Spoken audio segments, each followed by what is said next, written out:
Sir చెప్పండి లోపల ఎలాంటి సంభాషణ జరిగింది? మెయిన్ ఇట్లా మీరు ఇట్లా ధర్నా చేయడానికి ఏంటి? ఇప్పుడు ఆర్టీసీ కార్మికులు ఎదుర్కొంటున్న సమస్యలతో పాటు ప్రభుత్వం ఇచ్చిన హామీలను నెరవేర్చాలని చెప్పి డిమాండ్ గురించి వాళ్ళు అడిగారు. మీ సమస్యలు ఏమున్నాయన్నారు. ఈ సమస్యల మీద ఇప్పుడిప్పుడే ఆర్టీసీ ఓ గాడిలో పడుతున్నది అని చెప్పి వాళ్ళు చెప్పడం ఉన్నది. ఈ సమస్యలను కూడా సానుకూలంగా స్పందించి కార్మికులలో నెలకొన్న అశాంతిని తొలగిస్తా అని చెప్పి చెప్పడం జరిగింది.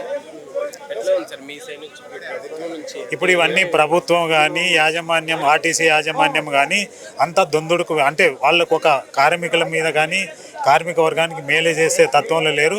తొందరలో ఆర్టీసీని క్లోజ్ చేసే తత్వంలో వాళ్ళు ఉన్నారు. కేంద్ర ప్రభుత్వ ఆదేశాలను ఇక్కడ తెలంగాణ రాష్ట్ర ప్రభుత్వం ఇప్పుడైతే ఉన్న ప్రభుత్వం కరెక్ట్గా అమలు చేయడానికి పూనుకుందంటూ కార్మిక వర్గానికి ప్రజల్లో సంకేతం పోతుంది.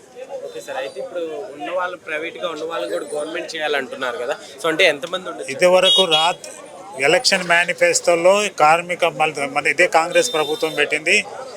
సెక్షన్ 14 ఐటెంలు పెట్టారు. ఆర్టీసీ కార్మికులను ప్రభుత్వంలో విలీనం చేస్తా, రెండోది నేను అక్కడ యూనియన్లను పునరుద్ధరిస్తా, కార్మికులకు రావాల్సిన పిఆర్సీని కూడా మా రాష్ట్ర ప్రభుత్వ ఉద్యోగులతో చేస్తా అని చెప్పి హామీ ఇచ్చిండు. ఏ ఒక్క హామీని కూడా దాదాపు మంత్రులందరికీ కూడా మేము రిప్రజెంటేషన్స్ ఇవ్వడం జరిగింది. ఇంతవరకు కూడా ఎవ్వరు కూడా సానుకూలంగా స్పందించలేదు. దాని మీద వివరణ కూడా ఇవ్వలేదు ఇంతవరకు. ఎప్పుడూ కాలేదు ఈ ప్రభుత్వం. ఆ ప్రభుత్వం అంతా రెస్పాండ్ అయింది కానీ వీడు ఇంతవరకు రెస్పాండ్ కాలేదు. ఫైనల్గా ఏంటి సార్ మీ డిమాండ్స్? ఇప్పుడు సమ్మెకు 14 రోజుల వ్యవధి ఉంటుంది డేట్ ఇవ్వటానికి. 45 రోజులు దానికి కాల పరిమితి ఉంటుంది. సమ్మె ఏ క్షణమైనా 45 రోజుల్లో మేము అనౌన్స్ చేయడానికి ఆస్కారం ఉంది చట్టబద్ధంగా. ఓకే సార్ చెప్పండి, మీరేం చెప్తారు? మాది ఒకటే, గవర్నమెంట్ పిలిచి మా జేఎస్నాకి పిలిచి సమస్య పరిష్కరిస్తే బాగుంటుందని చెప్పేసి మేము అనుకుంటున్నాం. ఎందుకంటే చాలా కార్మికులు చాలా బాధలు పడుతున్నారు, కింది లెవెల్లో పని ఒత్తిడి గురవుతున్నారు. ఈ ప్రైవేటు ఎలక్ట్రికల్ వ్యవస్థ రావడం వల్ల ఆర్టీసీ డ్రైవర్లకు గ్యారేజ్ కార్మికులు చాలా ఇబ్బంది పడతారు, రోడ్డు మీద పడతారు వాళ్ళు. అది ఆర్టీసీ తరపునే నడపాలని మేము డిమాండ్ చేస్తున్నాము. మరి మీరే ముఖ్యమంత్రి గారు ప్రతిపక్షాలు ఉన్నప్పుడు మా తరపున వచ్చి కొట్లాడినావు నువ్వు అదే ఎల్బీనగర్ స్టేడియంలో. మేము గవర్నమెంట్ విలీనం చేస్తాం, అది చేస్తాం, మేము వచ్చిన తర్వాత అది చేస్తామని అదే మమ్మల్ని తీర్చమంటున్నాం. ఆ సమస్యలు మా పరిష్కరించమని మేము అంటున్నాం. తొందరగా ఈ 15 రోజుల తర్వాత జేఎస్ నాయకులు పిలిచి మా సమస్య పరిష్కరిస్తే ఎటువంటి సమ్మె కూడా జరగకుండా శాంతియుతంగా మేము మా డ్యూటీలు మేము చేసుకుంటామని చెప్పి తెలియజేస్తున్నాం. ఇంతకుముందు ఆల్రెడీ మీరు అడగడం జరిగింది సార్? ఎన్నోసార్లు అడిగారు మా జేఎస్ నాయకులు. కలవని మంత్రి లేదు, కలవని ఎమ్మెల్యే లేదు, అందరిని కలిసి ఎన్నో లెటర్లు ఇచ్చినాము. మేము కూడా ఉద్యమం కార్యాచరణ కూడా ప్రకటించి 4 దఫాలుగా చేసినాము. నిరసన కార్యక్రమాలు చేసినాము, దాన్ని నిరాదీక్షలు చేసినాము, చెలో బస్వాన్ని ముట్టడి చేసినాము. ఇది ఒక 4వ కార్యక్రమం జేఎస్ తరఫున. లాస్ట్కు సమ్మె నోటీసు, దానివల్ల సమ్మె నోటీసు ఇవ్వడం జరిగింది. కాబట్టి ఏదైనా జేఏసీ నిర్ణయానికి కట్టుబడి ఉంటారు. రేపు పెద్ద ఎత్తున రేపు 50 రోజుల సమ్మె జరిగినట్టుగా ఇంకెక్కువ కూడా సమ్మె జరగవచ్చు రేపు. అది వాళ్ళు ఎప్పుడైనా కానీ కూర్చొని మాట్లాడదాం, శాంతియుతంగా మాట్లాడదాం అని చెప్తారు. కానీ శాంతియుతంగా పిలిచి మాట్లాడితే బాగానే ఉంటుంది. పిలిచి మా సమస్య పరిష్కరిస్తే ఎవరికి ఏ ప్రాబ్లం ఉండదు కదా. అది మేనది. ఫైనల్గా మేము ఏదైతే కాంగ్రెస్ గవర్నమెంట్ మేనిఫెస్టో పెట్టిందో అవే డిమాండ్ మాది, అవే పరిష్కరించమండి. మీరు పెట్టిందే పరిష్కరించమంటున్నాం. మేము వేరే గొంతమ్మ కోరికలు అడుగుతలేము. అది మా సమస్య. Okay sir, thank you sir. చెప్పండి ప్రధానంగా మీ డిమాండ్స్. ఇవాళ కాంగ్రెస్ పార్టీ ఏదైతే మేనిఫెస్టోలో పెట్టినవే మేము అడుగుతున్న కొత్త డిమాండ్లు అడగటం లేదు.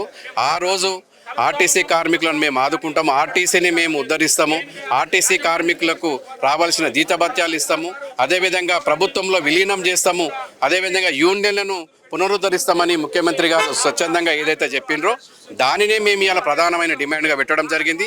అదేవిధంగా ఎలక్ట్రానిక్ బస్సులను ఏవైతే ఇవాళ ప్రైవేటు వాళ్ళకి అప్పచెప్పిండ్రో దాని మీద ఆర్టీసీ మనుగడకు ప్రమాదకరంగా ఉంది కాబట్టి కార్మికులు తీవ్ర నిరసన వ్యక్తమవుతున్నది, ఆందోళన వ్యక్తం చేస్తున్నారు. కాబట్టి ఆ ప్రధానమైన డిమాండ్లు, అదేవిధంగా ఆర్టీసీ కార్మికులు ఉద్యోగ భద్రత లేకుండా ఇవాళ యూనియన్లు లేకపోవడం వల్ల 14 మాసాలైంది ప్రభుత్వం అధికారంలోకి వచ్చి ఈ ఉద్యోగ భద్రత ఇవ్వకపోవడం వల్ల కార్మికులు తీవ్ర నిరసన వ్యక్తం చేస్తున్నారు. కాబట్టి దీని మీద మేము ఇవాళ ఈ ప్రధానమైన డిమాండ్లతో నోటీస్ ఇవ్వడం జరిగింది.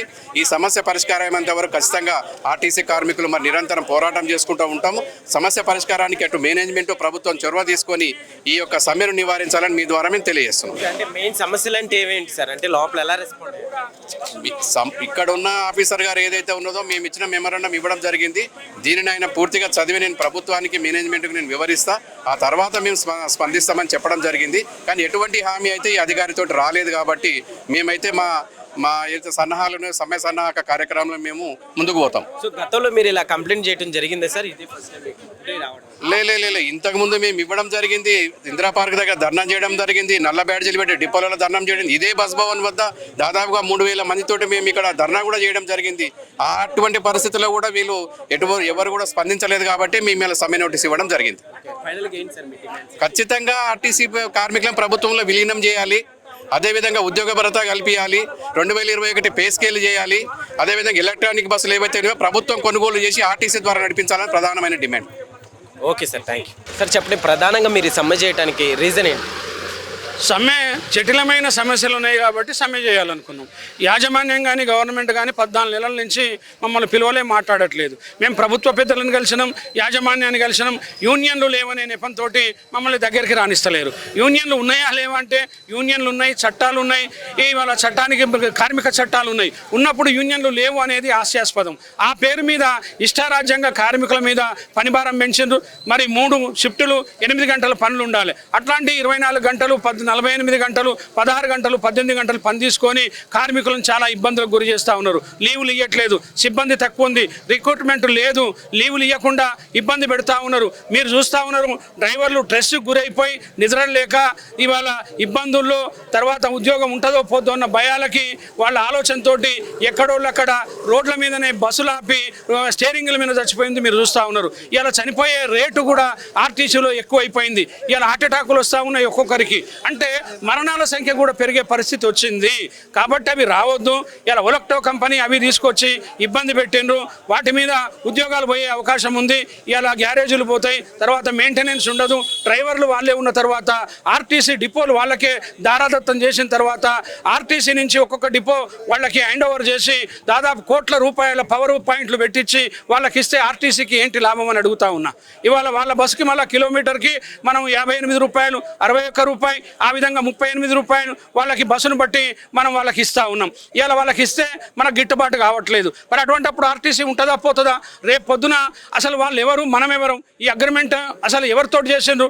మరి కేంద్ర ప్రభుత్వానితో చేసిందా, రాష్ట్ర ప్రభుత్వానికి ఏమన్నా దీంట్లో షేర్ ఉందా? షేర్ అంటే బాధ్యత ఉందా అనేది అడుగుతా ఉన్నాం. అది ఏది లేనప్పుడు ఇవాళ ఆ విధంగా పెట్టినట్టుంటే అది అనుమానం వచ్చింది. కాబట్టి కార్మికులంతా కూడా రివోల్ట్ అయిపోయినారు. నివృత్తి చేయాల్సిన బాధ్యత యాజమాన్యానికి ప్రభుత్వానికి ఉందని మేము భావిస్తా ఉన్నాం. సార్, అయితే గతంలో కూడా మీరు ఇలా బయటకు వచ్చి ఇలా చెప్పడం అనేది జరిగింది. సో అప్పుడు ఎలా రెస్పాండ్ అయ్యారు? అలాగే ఇప్పుడు కూడా వెళ్ళారు కదా, సో ఏం చెప్పారు? మేము సమ్మెలు చేసినప్పుడల్లా కొంత సాధించుకుంటూ పోయినాం. ఎప్పుడు కానీ సమ్మెలు చేస్తే తప్పనిసరి పరిస్థితుల్లో చేస్తాం. సమ్మె ఆషామాషి కాదు. రెండోది, సమ్మె వలన పబ్లిక్ కూడా ఇబ్బంది ఉండొద్దు. సమ్మె వలన ఏదో చేద్దామనేది కాదు. తప్పనిసరి పరిస్థితి వచ్చినప్పుడు మాత్రమే సమ్మెకు నోటీస్ ఇస్తే బాధ్యతగా యాజమాన్యం ప్రభుత్వానికి మరి నోటీస్ ఇవ్వాలి. ఏం జరుగుతుంది, ఏం అడుగుతున్నారు, మన దగ్గర ఏమున్నాయి, ఏం లేవనేది ప్రభుత్వమే యాజమాన్యానికి స్పష్టంగా చెప్పాల్సిన బాధ్యత ఉంది. కానీ యాజమాన్యమే ప్రభుత్వాన్ని తప్పుదారి పట్టిస్తుందని చెప్పి మేము అభిప్రాయపడుతూ ఉన్నాం. ఇవాళ నిజంగానే ప్రభుత్వం వాళ్ళకి కరెక్ట్ చెప్తే ఎంతో కొంత పిలిచి మాట్లాడేవాళ్ళు. ఇవాళ మాకు దర్వాజాలు క్లోజ్ చేస్తానికి కూడా ఇవి యొక్క యాజమాన్యమే మరి మాకు అడ్డుపడుతుందనే అనుమానాలు మాకు వచ్చినాయి. కాబట్టి రూల్ ప్రకారంగా యాజమాన్యానికి సమ్మె నోటీస్ ఇచ్చినాం. యాజమాన్యం ఇప్పటికైనా వాస్తవాలను పోవాలని చెప్పి సమ్మె నోటీస్ ఇవ్వగానే మేము చాలాసేపు యాజమాన్యంతో మాట్లాడొచ్చినాం. మీ వల్లనే ఏం జరిగినా మా చేతుల్లో లేదు, సమ్మె మాకు ఇష్టం కాదు, తప్పనిసరి పరిస్థితుల్లో చేస్తూ ఉన్నాం, అందరిని కలుపుకొని పోతాం. డౌట్లు ఉన్నాయి, కార్మికుల్లో అనుమానం వస్తే వెనకకు పోయేది లేదు. సమ్మె అనివార్యమైతే అందరినీ మమేకమవుతాం, మీటింగులు పెడతాం. జాతీయ సంఘాలు, రాజకీయ పార్టీలు, మేధావులు, మీడియా అందరు సహకారం తీసుకుంటాం. ప్రజల సహకారం, భాగస్వామ్యాన్ని కూడా కోరుతాం. ఇది ప్రజల ఆర్టీసీ, ప్రజల కోసం మనగడ, ప్రజల అభ్యున్నతి కోసం పనిచేసేది ఆర్టీసీ. కాబట్టి ఆర్టీసీ బాగుంటే ప్రజలు బాగుంటారు అనేది నినాదం. కాబట్టి ఆ విధంగా మేము సమ్మె నోటీస్ ఇచ్చినాం. ఇందులో మా స్వార్థం లేదు. కేవలం ఇవన్నీ నివృత్తి చేయాల్సిన బాధ్యత యాజమాన్యం, గవర్నమెంట్ ద్వారా చేపియాలని చెప్పి మీ ద్వారా నేను కోరుతా ఉన్నాను. ప్రధానంగా మీ డిమాండ్స్ ఏంటి సార్?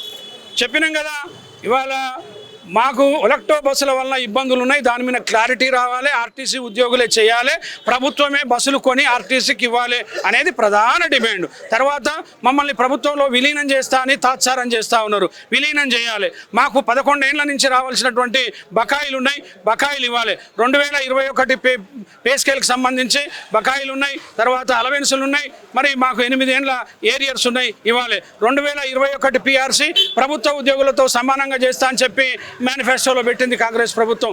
ఆ విధంగా చేయాలని చెప్తా ఉన్నాం. మేమే బస్సులు కొని ఆధునీకరిస్తా అన్నటువంటి ప్రభుత్వం ఒలక్టో కంపెనీలకు ఇచ్చి ఇలా అడ్రస్ లేని వాళ్ళకి ఇవ్వడం వల్ల ఆర్టీసీ ప్రశ్నార్థకంగా మారుతుంది. ఇలా ప్రజలకు అన్యాయం జరుగుతుందని చెప్పి తిరుగుబాటు చేస్తా ఉన్నాం. మా స్వార్థ ప్రయోజనాలు లేవు. ఆర్టీసీ ప్రజలకి పనిచేయాలనేది. రెండోది, ఇవాళ మహాలక్ష్మి పథకం ప్రవేశపెట్టాను.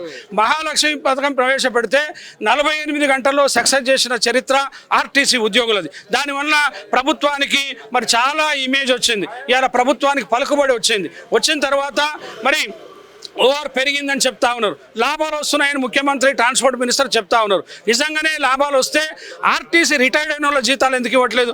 2021 ఏప్రిల్ నుంచి మరి రిటైర్మెంట్ సెటిల్మెంట్ సాలరీస్ లేవు, లీవ్ ఎన్కాష్మెంట్ లేదు. ఇవాళ రిటైర్డ్ అయ్యేటోళ్ళకి గ్రాడ్యుయేటీ పిఎఫ్ ఇచ్చే పరిస్థితి లేదు. సిసిఎస్ ఆర్టీసీ కార్మికుల మరి సిసిఎస్ సొమ్ము 1000 కోట్లు ఇవ్వాలి, అది ఇవ్వట్లేదు. తర్వాత ఎస్ఆర్బిఎస్ ఎస్బిటి డబ్బులు ఇవ్వట్లేదు. తర్వాత పిఎఫ్ కాంట్రిబ్యూషన్స్ ఇవ్వట్లేదు. మరి ఆర్టీసీ కార్మికుల పైసలతోటే మనుగడ చేస్తారా? మొన్నటికి మొన్న సంక్రాంతికి మీరు కూడా కెమెరాలు పెట్టి అంతా చూసిండ్రు. ఇవాళ బ్రహ్మాండంగా ఓవర్ వచ్చింది, డబ్బులు వచ్చినాయి అన్నారు. వచ్చినప్పుడు కార్మిక వెల్ఫేర్ కోసం ఇవ్వాల్సిన అవసరం ఉందా లేదా? కార్మిక వెల్ఫేర్ మర్చిపోయి ఇవాళ మినిస్టర్లు, ఎమ్మెల్యేలు ఎవరి కాన్స్టిట్యున్సీలో వాళ్ళు బోర్డులో పెట్టుకొని 11 కోట్లు, 5 కోట్లు, 6 కోట్లు, 3 కోట్లు అని చెప్పి పెట్టుకోవడం జరిగింది. అంటే ఆర్టీసీ లాభాలు వాళ్ళు తీసుకపోతే పనిచేసి 24 గంటలు మరి జీతాలు లేకుండా, తిండి లేకుండా మా సంగతి ఏందనేది కూడా అడుగుతా ఉన్నాం మేము. సార్, అయితే మీరు ఈ డిమాండ్ చేసినవి ఒకవేళ నెరవేర్చుకుంటే భవిష్యత్తు కార్యాచరణ ఎలా ఉండబోతుంది? ఒకసారి సమ్మెలో ఆర్టీసీలు దిగినప్పుడు ఏనాడు కూడా వెనకాడలేదు. ఇవాళ ఆర్టీసీ కార్మికుల్లో ఒక ఐక్యత అనేది ఉంటుంది. అన్ని సంఘాలు ఒకే మాట, ఒకే బాట మీద ఉంటాయి కాబట్టి అది యాజమాన్యాలకి, ప్రభుత్వాలకు కూడా తెలుసు. కాబట్టి మాకు సమ్మెలోకి పోనీయకుండా నివారించండి. ఏ క్షణాన మీరు చర్చలకు పిలిచినా మేము సిద్ధంగా ఉంటాం. అర్ధరాత్రి పిలిచినా మాకు పరిష్కారమే ధ్యేయం తప్ప సమ్మె ధ్యేయం అని మేము చెప్పట్లేదు. Okay sir, thank you.